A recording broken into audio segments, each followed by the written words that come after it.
you're going to have a 12-month theme.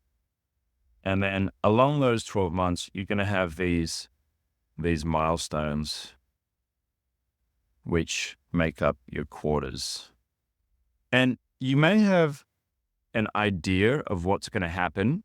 Obviously, in quarter one, you're going to have 2 to 3, as you get started at this, you're going to have 2 to 3 strategic projects that you're going to get done. So one of these for you is going to be close your acquisition deal, right?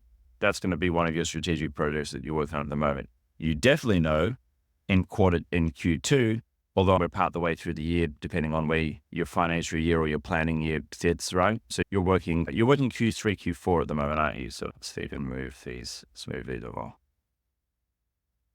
Oh, actually, no, we're in Q4, aren't we? Okay, so Q4 for you is going to be closed deal.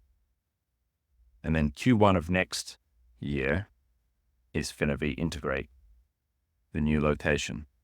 Cool. So you definitely have 2 that you know about. So that leaves probably 2 slots for Q1 of other strategic projects that you could potentially do. And then you have maybe a bit of an idea of what you might put in Q2 and what you might put in Q3 that's 23. But as you go along the course of the year, we typically don't finalize these projects until the end of the prior corresponding quarter. We might have an idea, but we don't necessarily lock them in because we want to keep things dynamic, but they all come under the 12-month. They all come under the 12-month theme. Your 12-month theme might be, I don't know, expand and then stabilize. Maybe how many locations would you normally add per year? Probably not more than 1, I'm guessing. Correct. Yep, cool. Not more than 1. Unless the law calls us and says, please take this up. Yeah. And that's very lucky if that happens. I've had that happen. Love those ones. Or someone goes into liquidation or something. And yeah, so maybe a theme is, expand and stabilize. So yeah, okay, cool. We've got the expand bit down. Tick, great. So the rest of the year, we're going to be working on stabilizing. So what does that look like? Yeah, maybe Q2, we do a big systems documentation drive. Maybe that's a project for one of the quarters. Or maybe one of the quarters is standardizing our systems across the different locations because maybe things are being done differently across the different locations. Maybe one of these is creating a systems culture. Maybe we want to really set the tone of creating and maintaining and doing things by the system with our team. And we come up with a number of initiatives and cultural type things to make that happen. But yeah, you'll effectively get to plan those out probably as you go in across the course of the year. And what that looks like is you'll have a planning session at the start of the year, and writing the one page strategic plan is like the first planning session. And then, yeah, go on. I think that might have been someone in the background on your side. Okay, cool. So we have then at the end of each quarter, you have a review day. So 1 review day and then 1 planning day. Even if they're half days, it's good to do them on different days because your brain's going to be in different modes. So same thing, 1 review day, 1 planning day. And I will share with you our agenda for those because we have an agenda that we follow. Quarterly reviews and pay. I'm just going to drop that into chat. And then I actually have one dedicated to financial planning too, which I'll drop in there too. Cool. You can check those out later. But actually, no, I'll show you really quickly now. So what we have is on that strategic planning day, first up is like clear the air. And you do this with your leadership. You do this with your leadership team. So first up, clear the air is like, we sit down. If anyone's got anything on their mind that they need to get out right now, that project last week was completely burned up. Let's talk about that. We've got to shut it. It's still early here. I've got to shut the door. Hold on one thing. I get excited and then I raise my voice. I'm going to wake up other people. All right. So, Peter, it's a black screen for me. What you're presenting, it's a bad connection through it. oh, okay. Maybe if you want to open up your chat, because I just dropped it into the chat where we both are. Okay. And so I don't see anything in the chat either. Huh. Interesting. Okay. I see your picture. I can see you clearly, but everything else it's black. Okay. I'm going to stop and then I'm going to re-share that again and let's see if that works. How's that? That is good. Great. Nothing came in the chat. Weird. Okay. Maybe that'll take a second to come through. Okay. Next up, we have drop-in and intentions. So that's where I live in the Northern Rivers. So we're a bit spiritual in our area. So it's okay. What are your intentions for the day? What kind of energy would you like to bring to our planning session?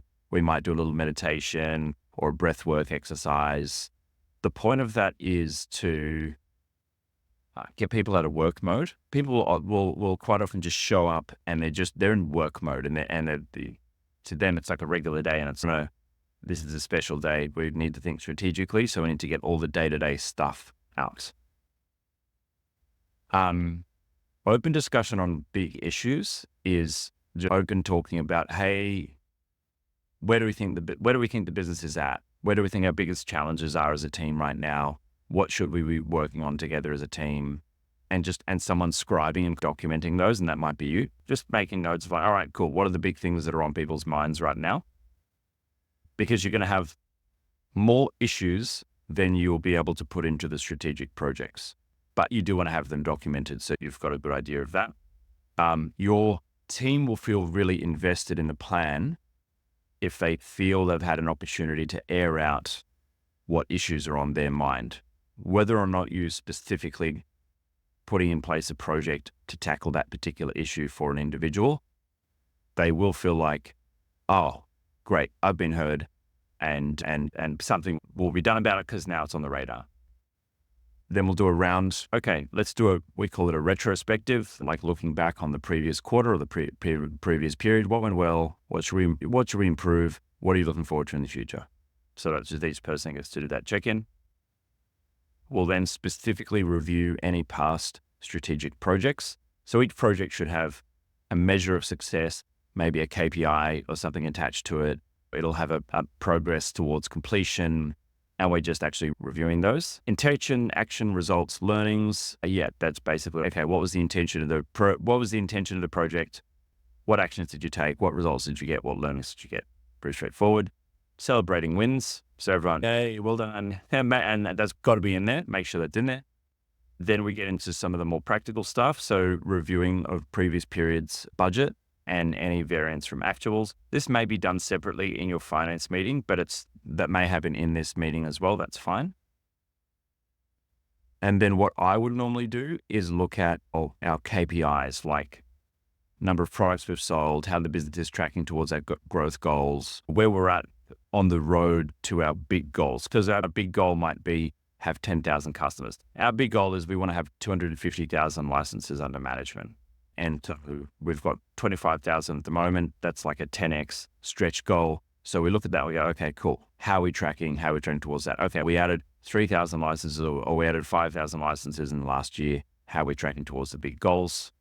We will then review those big goals. So look 3 to 5 years into the future and then bring them back to, okay, what do we need to do over the next 12 months again? And just check in. Are we on the right path?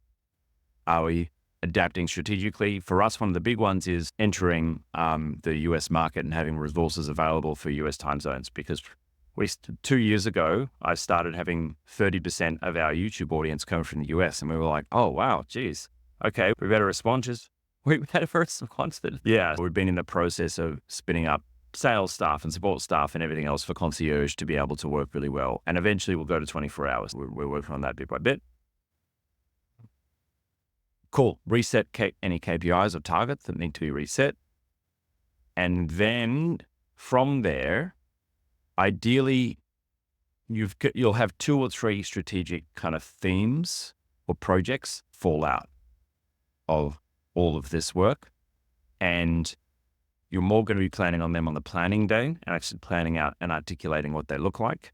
But as they fall out, you get a bit of an idea of, okay, what are the 2 or 3 areas that we really need to work on, maybe need to do a particular project about. And that's when you're going to start to define those. Now, this happens more on the planning day, which is the second day of this process. And that's where maybe at the start of the day, you do a big brainstorm with the team. Okay, what do you think might be some things that we could work on? You're probably going to have some ideas of the areas of the business that you want to work on already. But then you're going to start to define those projects. Okay, and so maybe one of those is a systems documentation project. And you say, okay, cool. Our systems documentation project, the result or the intention of the project that we want to get is that we get all of our paper-based systems online, or maybe we get things that are not documented right now, documented. Cool, okay. What's the action? The action required is we're going to build a online intranet using Google Sites, and we're going to teach some of our managers or our location managers how to document systems and processes.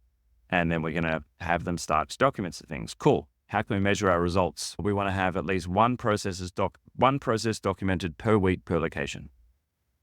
Great. And we set that as a KPI, and then they're the numbers that we're going to review. And that all goes into Asana. So you've got that all really clearly defined. And I'll open up an example for you. I'll go to some Scott's task here. Oh, wonderful. Okay. The review of the big goals that 3 to 5 years, is that a good time to review your vision statement as well, to go over? Absolutely. Absolutely. And you're not going to be changing your vision statement that much during the year. Even year to year, you're probably not going to be changing that much, but it is critical that you reflect on it. You should be pausing and reflecting on it. And so this is like our overall strategy for the year. And then we have individual themes under the overall strategy. But I thought I'd just show you this because this is done really well by Scott. So for IT Genius, the purpose is happy teams, connected world.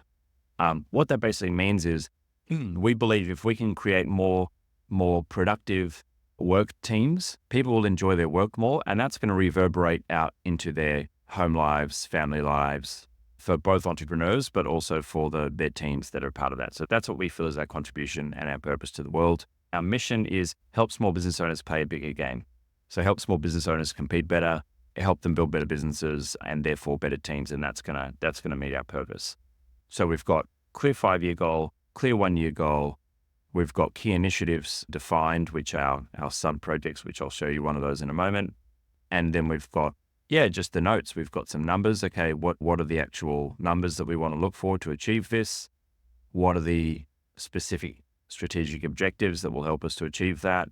And this SMAC recipe, SMAC, I might dive into more detail on that on another call with everyone in the group, but specific, methodical, and consistent. Like, what are the things that are very specific about how you do business, methodical in that they can be defined in a process, and then consistent. And we've basically defined those for our business, which is being small business champions, being more convenient than Googling something yourself, making sure everything we do is repeatable at scale, sell products and services that are relevant to all of our customers, not just a segment of our customers. These are things that we've learned that works for our business, and they're the rules. They're the rules to keep us on track.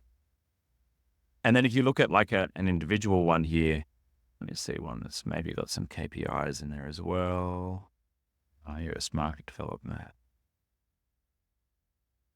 Cool. Yeah. So you can get an idea of these are the projects. They don't all have really clear KPIs defined because they're more themes. But if I look at team here, we've solved lead flow challenges. Next challenge is the ability to acquire quality people, build a world-class performing team. Our objective is to build the equivalent of a marketing funnel and customer journey, but for people. We want to build top attraction strategy and then an internship to actually push people through into us. And for us to get a good result, we need to have clear growth plan and incentives to keep the knowledge and experience in the business. The only thing this is really like missing is what's our KPI? How do we measure success? And we might say, okay, success is XYZ number or XYZ retention, or maybe we reduce our recruitment days from 60 days on average to 30 days on average when we want to recruit for people. And we have a pipeline of XYZ talent pool on wait lists to work with us, something along those lines. Okay. Yeah. But that gives you an idea of what like the definition of the annual tasks are. Then when we go into our individual seasonal goals, you can see here, so this is season 2. We work on seasons rather than quarters. So if I go back to my Jamboard here, can you see this okay? Yes. Wonderful. We actually, because our business is more matured now, and you're welcome to do this if you like, we actually work on seasons instead of quarter. Businesses it is seasonal with the being short. Cool. The only difference with these is they're 4 months rather than 3 months.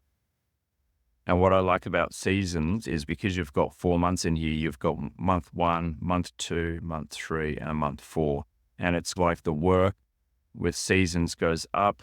You do 2 months of solid work, and then the last month you're reviewing and starting to taper off a little bit in the work. That works really great for us. For a business that's very dynamic and fast moving, I find the 90-day sprints are a lot more productive. But like you've got 4 locations now, so if your business is maturing, may make sense to switch to seasons.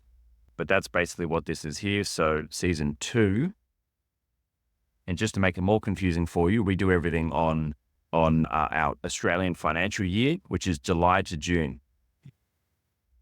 So July to October is season 1. November, December, January, February is season 2. And then season 3 is March, April, May, June.